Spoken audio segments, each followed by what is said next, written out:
Estimat Miquel, i quantes vegades no he començat aquest full?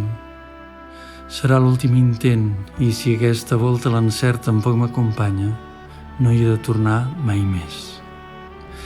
Però de fet no és tan senzill. Voldria falsejar la teva absència i ja em perdonaràs, perquè em convindria un diàleg amb tu que m'ajudés a trobar el to just per presentar un recull del que vam treballar junts i el que això va generar.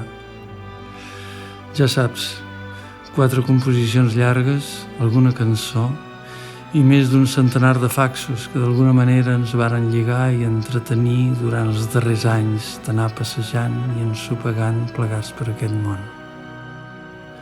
Durant aquests mesos m'he anat avesant a sentir-me de nou amb tu, fins i tot a força d'anar teixint aquest relat amb el fil llaminer dels records, quasi oblidat que no hi ets.